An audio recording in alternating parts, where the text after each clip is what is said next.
So, yeah. So this topic actually kind of got me really thinking, like what's actually really going on. Like we know participation rates drop through the lifespan of an individual. So they usually peak at about between 9 and 12, and they start to really decline quite heavily when they start to enter the junior part of secondary school, and especially the senior part of secondary school, where the focus no longer becomes about the academics, or not academics, the focus becomes about more academics and less about physical participation or physical activity or sport, and trying to at least have some level of routine and structure that they can carry through into their 20s and 30s, because we know it does drop off when they hit certain milestones throughout their lifetime, especially if they want to start a proper career, and also if they want to start a family as well. So priorities do change throughout someone's lifespan. But specifically, we're going to look at teens, and the age group specifically we're going to look at is between 12 and 17-year-olds. Just to kind of set the stage or the lay of the land of what's really going on. The current state for youth at the moment, especially in Victoria, winter sporting season's cancelled. We already know that. No one's actually going to know what's going to happen with the summer schedule. By the sounds of it, it's going to be postponed. Probably some seasons won't even start till like November, December at this rate, and they might have just a shorter period during the Christmas break. There might only be 1 week off to try and really speed up the competitions, to try and cram everything in a shorter period of time, which is potentially could create its own issues just by doing that. Stage 4 restrictions, especially in Victoria or in Melbourne, metropolitan Melbourne. There's no tennis, no golf or recreational leisure-based activities permitted. That includes fishing as well. I believe you can't even, you're not even supposed to drive to a local park as well. You have to go to the park that's within the close proximity. Or if you have to drive, that's not even permitted to go to the park. But obviously it depends on where you live and located. Potentially there's flexibility, but that's the general rule. No one-on-one coaching, only virtual or outdoor training is permitted. And that's more in the regional area. Technically, you could get away with the outdoor training outdoor training by yourself or with a friend. You can continue to do this, obviously practicing social distancing, and no more than 1 hour per day are you allowed to go outside physical activity. More youth are spending more time at home. They feel like there's nowhere else to go as well, especially if there's potential issues at home with the dynamics that they're in as well. We know that domestic violence is on the up and up. We know alcohol alcohol consumption's on the up and up. We know people consuming more food than ever. So it's a indirect correlation into understanding that potentially people are really feeling the pinch of COVID at this time. So it's kind of like inflamed and pouring diesel on the fire for people's issues at the moment, or personal health issues, physical and mental health specifically. There's a 33% rise in children presenting to emergency rooms for self-harm, and this is in Victoria only, and a large increase in the first time presenting to ER. So this was actually pulled out of an article from the ABC News of a mental health nurse. And it was quite interesting to say that she did mention that the social connectedness and physical fitness, or like a training facility where people can go, was actually one of the things that people use to help deal with or overcome mental health issues in the article itself. That could be just easily Googled, that one. 2014, childhood obesity was at 30.8%, and 2011 it was 23.4%. So with this trend, we know that the population is getting heavier and heavier, especially the teens are getting heavier and heavier. And we know that COVID is going to add an extra layer to this, because lack of physical activity, lack of sunlight, we know their nutrition status is probably going to be poorer during this time if they haven't really gone on top of it. we know quite a few families will get on top of it, but we know a lot of people will come out of this worse off. So this is going to add a longer term burden on the healthcare system if we kind of like pull it out and extract it a little bit more and try to understand it a little bit more. So we know that being overweight and obese does place a large stress on the healthcare system. It costs the healthcare system millions and millions of dollars each year, but it's going to continue to be a problem. So we know our current health state is declining in some way, especially at the younger age. The decline before COVID, so we're talking specifically now about the physical activity of teens. Some of the main things that actually popped up is the 15 to 17-year-olds, less than 40 minutes of physical activity per day. That doesn't include active transport. So if they rode or walked to school or took public transport, that's not even included. So that actually is saying quite a lot that there's a lot of issues in the potential barriers for kids to actually get physical activity. So whether it is, school, that they're really limiting the ability for kids to be active during the day or something like that, whether it is they can't use the gym during lunch times or something like that to play sport, play basketball with their friends or something like that. It's not being facilitated in any way, unfortunately. Then 60 minutes of physical activity, including active transport. So it's basically saying to me, it's the only commuting for 20 minutes a day. It's literally nothing. Then we got 3 hours of screen-based activity per day. So this is actually quite a lot. And basically we want to see kind of the inverse, or at least a 50-50 approach to this, where they're at least getting hour to hour and a half of physical activity that isn't active transport. The 12 to 14-year-olds, they're getting 60 minutes of physical activity per day, not including active transport, which is still mind-boggling at the end of the day. And this is where the real decline, we see the real decline in physical activity participation. Then 80 minutes of physical activity per day, including active transport. So they're commuting just the same amount as the older peers as well. And basically 2.5 hours of screen-based activity. So not as bad, but they're trending in a direction where they're going to be more sedentary and more still. And what kind of the guidelines suggested is 92% of all teens between 12 and 17-year-olds do not meet the Australian guidelines for physical activity of 60 minutes each day. They're just not meeting the guidelines at the end of the day. And this is going to be a potential issue, that if they can't even meet this during the day, then we know the potential health outcomes of that, because it's also associated with eating habits as well. So if someone's more physically active, more than likely they're going to eat well, more likely they're going to sleep well, more likely to perform well in school, be a little bit sharper mentally, more likely to have better relationships with themselves and others. So we know there's a huge correlation of really trying to improve the amount and quality of physical activity, because it has such flow-on effects in other aspects or other areas of their lives. So the key findings of this is teens change the perception of what sport is for them. So as they get older, some see it as a stress relief, some see it as stressful. So the real interesting point for me this is, if teens see it as stressful as their sport, it seems like they want to transition to something else. That competition is no longer the thing that it drove them to keep going with.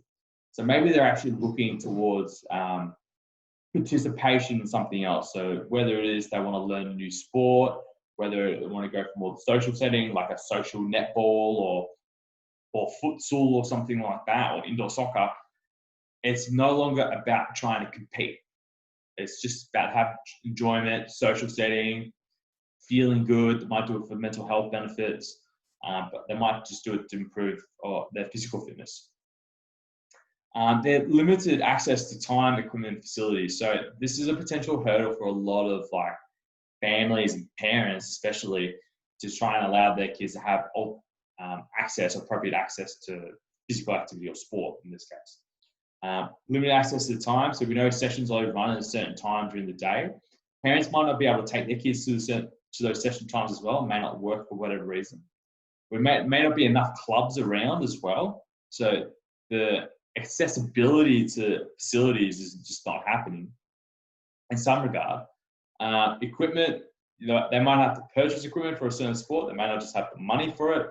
A club might be financially struggling that may not have the equipment needed to facilitate them to participate.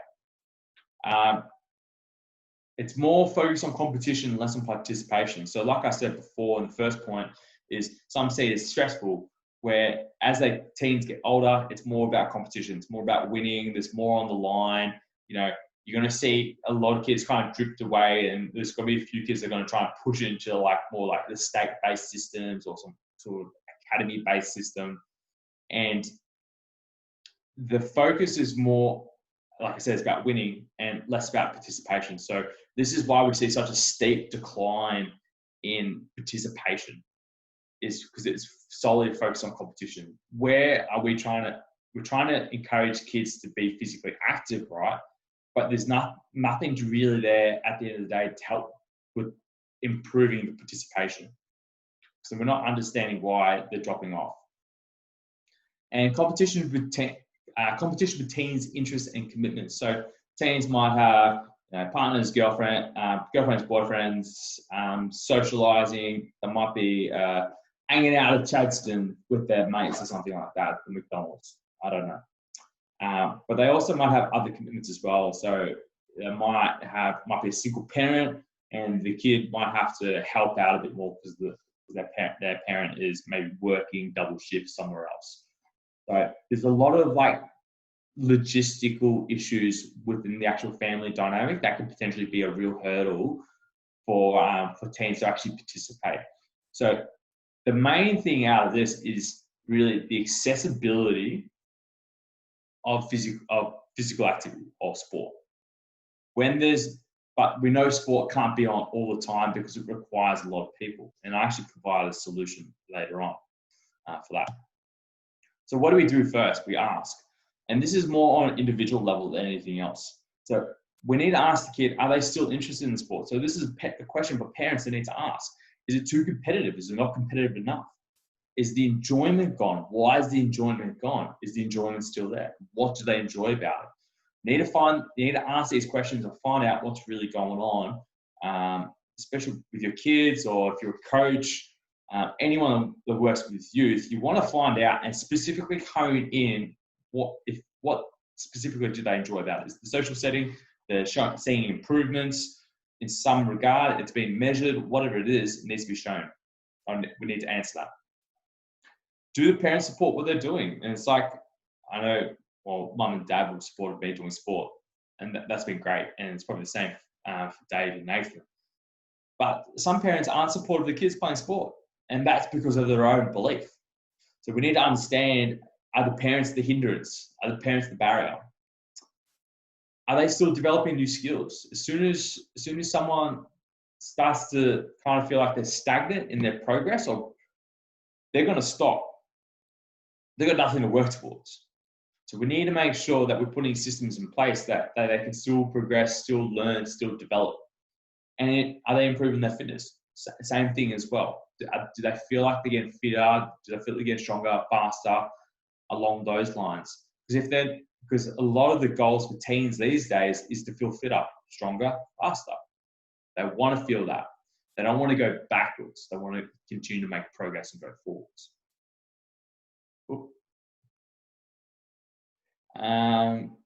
Understand the barriers to participation. So time, school, family, work, dating, socialized injury. Is there an opportunity to develop as well? So what I mean by there, is there an opportunity to develop, is when we understand the barriers to the participation, we can see where we can educate the individual to try and work around these potential issues.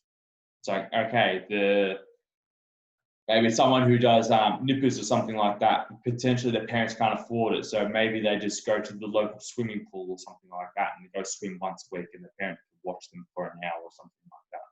If their participation begins to pick up a little bit more, then the parents might say, like, hey, let's maybe invest in, a lesson once a week or something like that. And if they continue to roll on and snowball, and we continue on, then maybe invest twice a week. You might go to some swimming carnivals as a result. So there's always, when you understand the barriers, there's always an opportunity to go around them. So how do we keep them active? So we need to start with the obvious, like I said before. This is basically the decline of physical activity. And this is for Victoria in 2018. So as you can see, at the age of 4, participation rates begin to pretty good, but usually this 5 to 9 and 10 to 14 is where we see the biggest rate of participation. And then we see this massive decline between 15 to 19. So we need to understand what is causing this massive drop of 30% plus in participation in sports. Like for Metro, it's huge. Like all the growth areas, but also Metro and other, it's quite big. But Metro growth areas, we're talking about Cranbourne, Pakenham, for areas that may not have the infrastructure and might require some long travel. So let's understand this when it comes, and this is sport participation. This is not physical activity or gyms or anything like that. This is sport. So how do we keep them active? The good thing is Vic Health is actually providing grants to increase participation in sports. So a lot of clubs can actually apply for this. I did look for us, and unfortunately there's nothing for gyms provided by Vic Health, but hopefully that will actually change in the near future. Teens need more access to PTs and strength and conditioning facilities specific to meet their needs, because they want to be active, learn new skills, spend more time with friends, improve their fitness, stress relief, and they want challenge without the competition between others. So rather than compete against others, they're trying to compete with themselves to try and get better. So this is the issue that I believe is potentially, or these issues here, these 6 issues need to be addressed, and they're actually addressed through strength conditioning programs or personal training or small group training or just going to the gym. Because one, the barrier of entry is actually quite low to enter the gym. You need to be 16 years old. You pay $10 a week to enter the gym. Plenty of research online on how to train. The third part is the accessibility. There's so many gyms around Australia now. It's freaking believable. And fourth of all, there's potential access to resources within the actual gym to get better. So you might have people who are good lifters. You might talk to them. They might talk to them, or they might be approached by a personal trainer who can provide some guidance and potential direction. It ticks all these boxes. Personal trainers, strength and conditioning facilities can meet the needs of individual to help deal with all these things, improve all these things. And the interesting thing is as well, so for health benefits, at least 1 to 3 days, or at least 3 days per week, young people should engage in activities that strengthen muscle and bone. And what that is saying to me is they need to do resistance training at the age of 13 and 17 years old, which is amazing that we have this barrier to gyms that you have to be a minimum of 16 years old.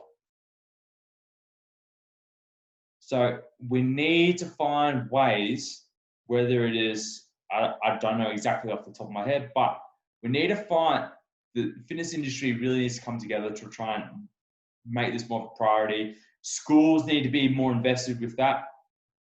And I think government and organisations need to be more invested in actually creating a path of least resistance for kids and teens to be active. And this is the safest way. It has so many positive outcomes, and there's too much upside for this to be neglected. Parents also need to find the barriers of why they're not participating as well. Try potential solutions that they're interested in. Make them be a bit of the driver, but make sure that you put enough pressure on them to not give up as soon as it gets a little bit hard. And we need to make sure that we put them in a supportive environment. So that's also got to do with the coaches and the organizational business that they're working with. And basically, it needs to be a collective approach if we're really going to try and improve the physical activity participation of teens, and making sure that actually transitions quite nicely into their 20s, 30s, 40s, 50s, 60s. And we want to reduce the obesity rate. We want to reduce the burden on the healthcare system. We want to save millions and millions of dollars, because we're spending millions and millions of dollars at the moment, or billions of dollars at the moment, on health, but we can decrease it over time. That's it.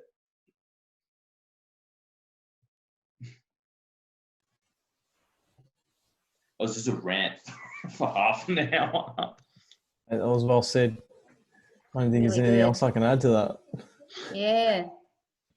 What's interesting, what you said about the steep decline in participation, because the focus is on competition.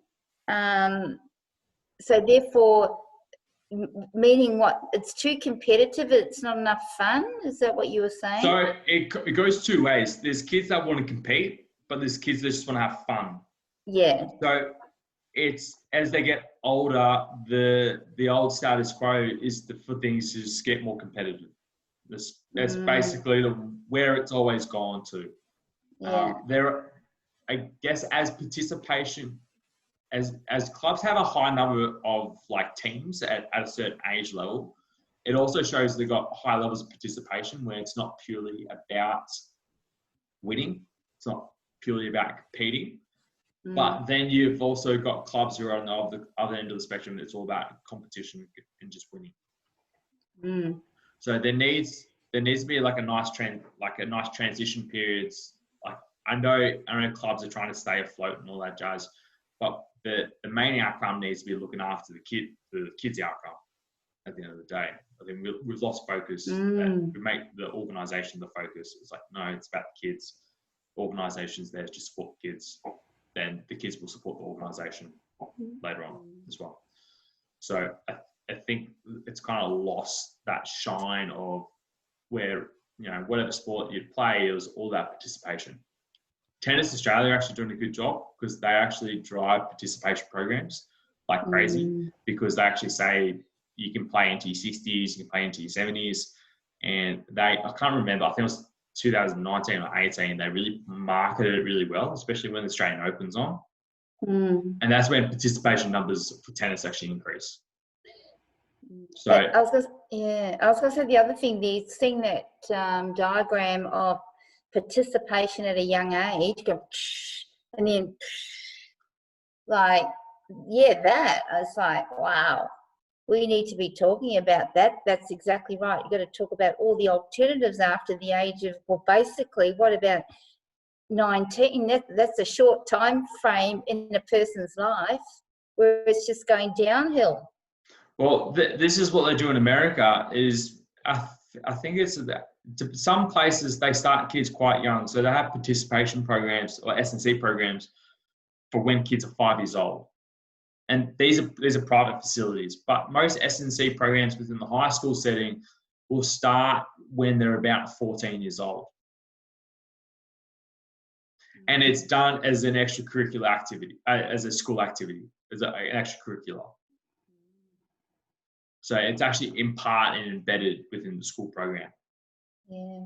Because I was going to say, what I see there, just looking at that diagram though, that's very powerful to see. Don't you guys agree? When you agree that, isn't it powerful to see that everyone's they're so active right up to about the age of 19, and boom. So we don't get things muddled. This is sport participation.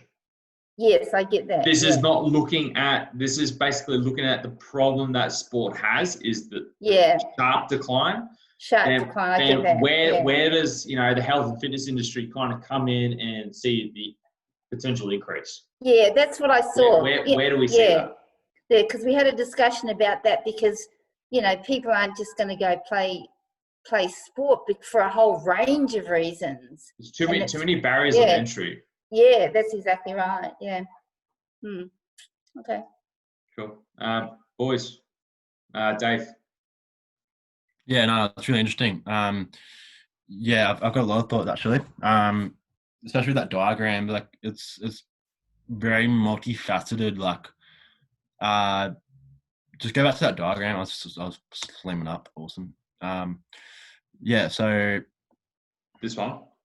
just that bar graph, sorry, that you're on before. Yeah. So yeah, it goes down at around 14 to 15.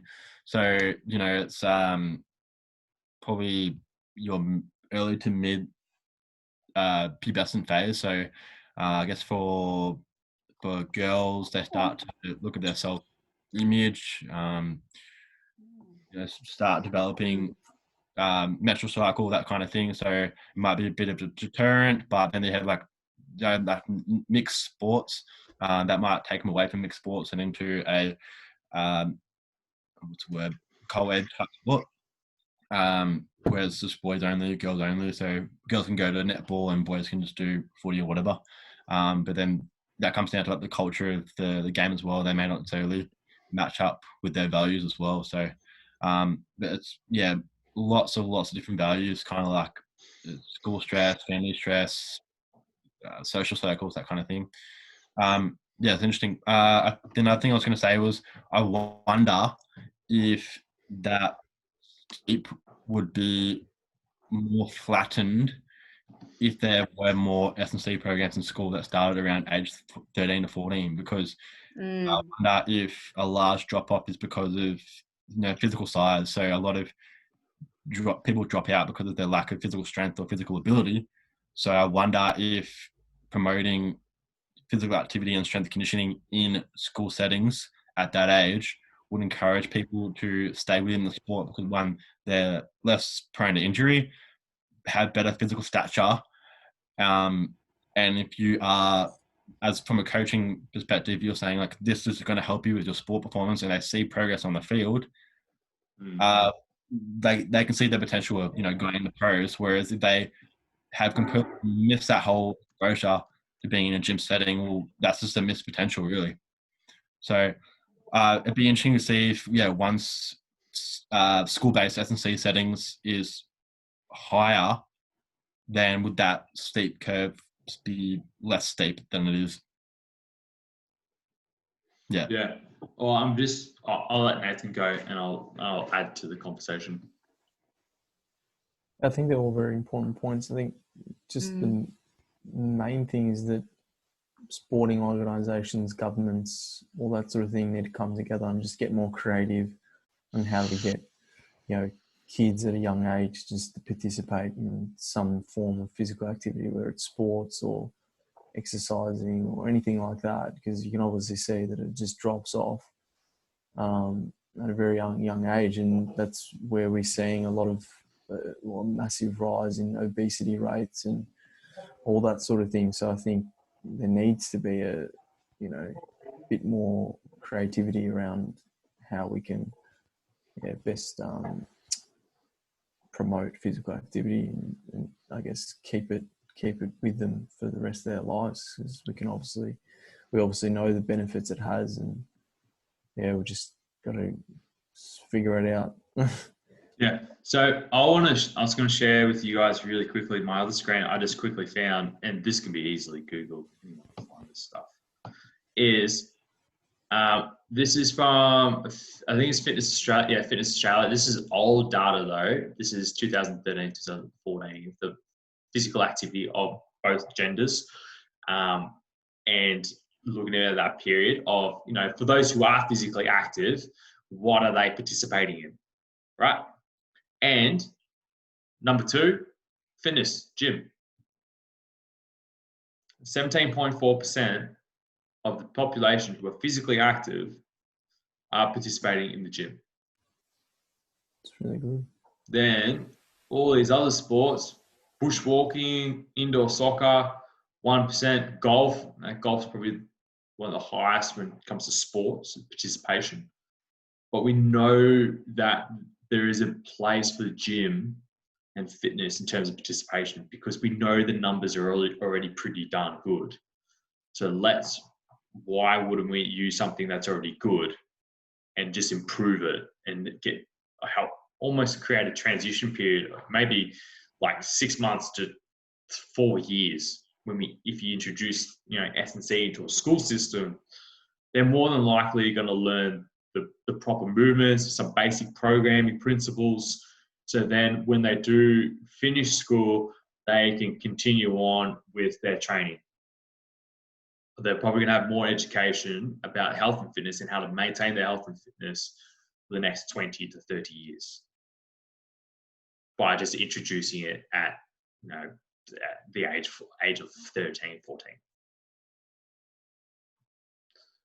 So it's wild to think that, the solution's there, but I think they're making it too political.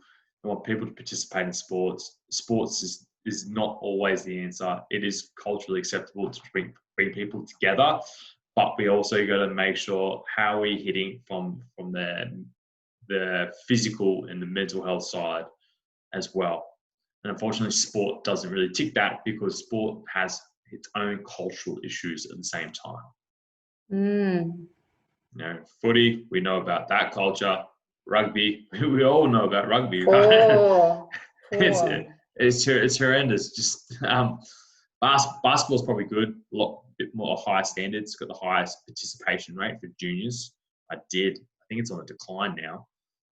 Basketball. AFL is obviously a high participation rate, but sports are really going through this weird transition, or people go through this weird transition phase for sports. So there's a lot that needs to be done over the next 3 to 5 years to really kind of drive these numbers down, because they're only going to get higher if we continue to put money into the same areas. It's obviously not delivering on outcomes, and we've been trying to change it by whipping the same horse, saying it's not going anywhere.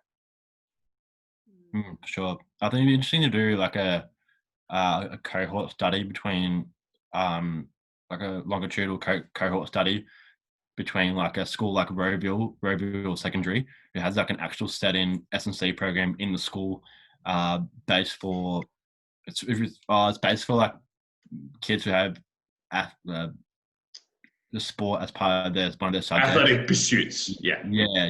But I think it'd be interesting to compare that against a similar school that doesn't have an actual S&C program, and really look at where the kids go over a 10-year time and what their physical activity like and what their levels of health are.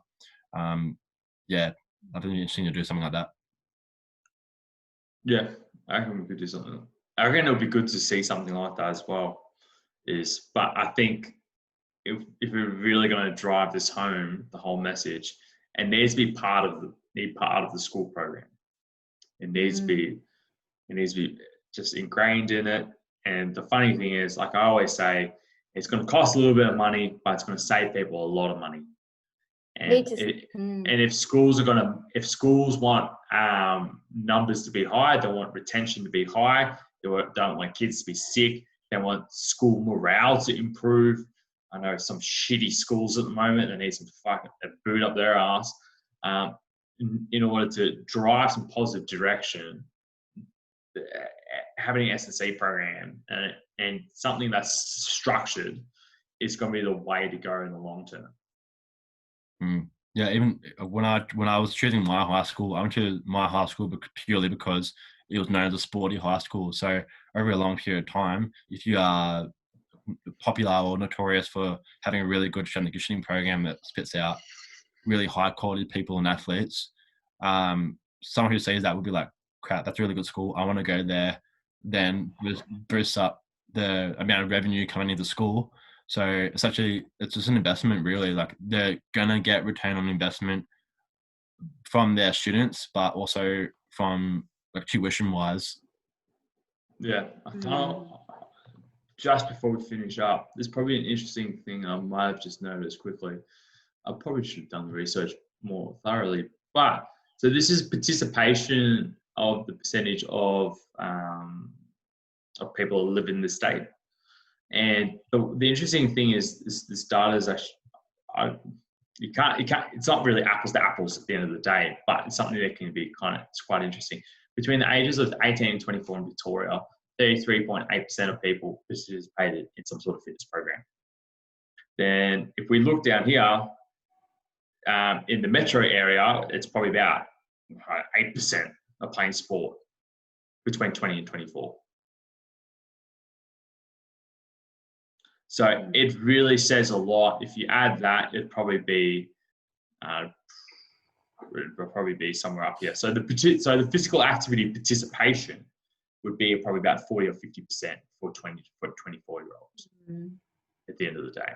So there's definitely merit to layer this type of information on top, whether or not overall physical activity, doesn't matter what the modality is it improving? Is it getting people active? Then can we measure whether or not we're getting some positive outcomes from it?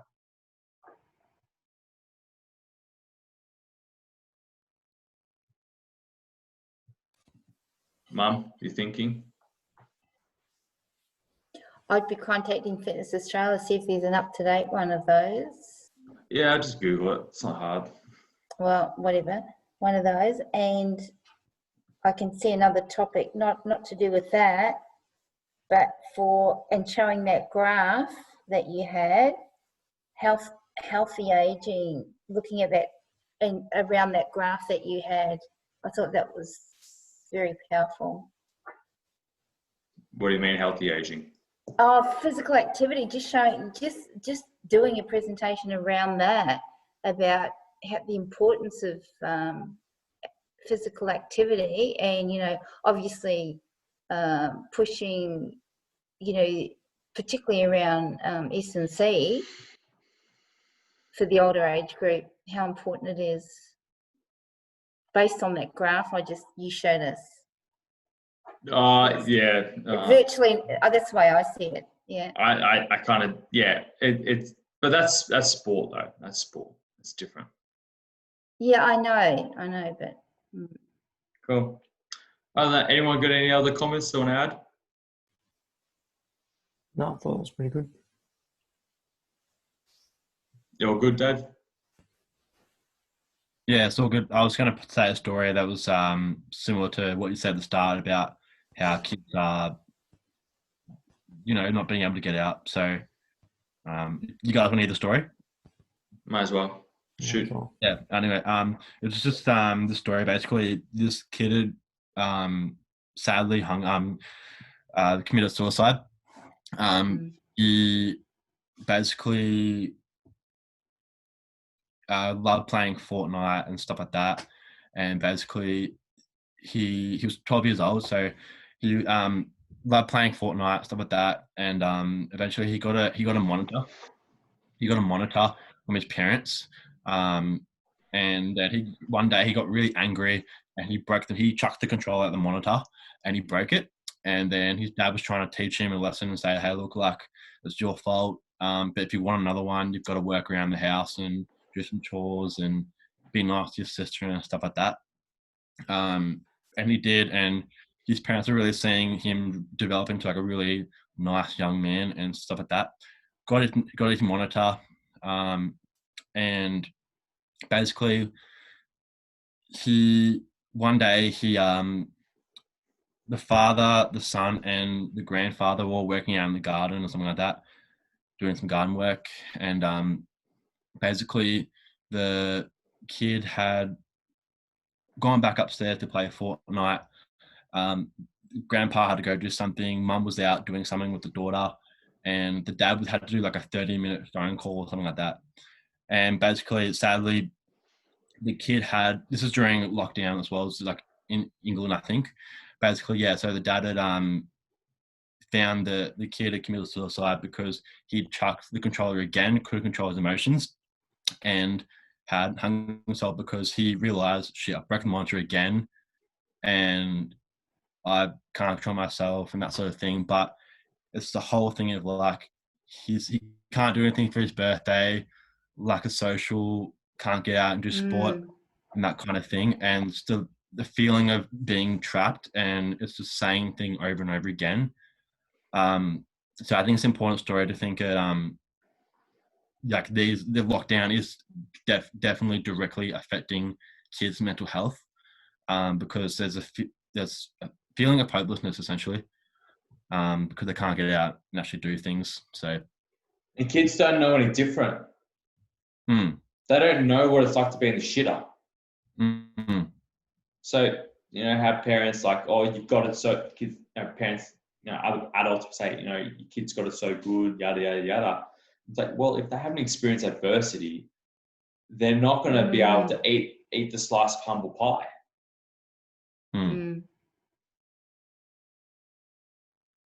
Yeah, so I guess the main point I was trying to say was definitely lockdowns affecting kids' mental health, even as young as 12.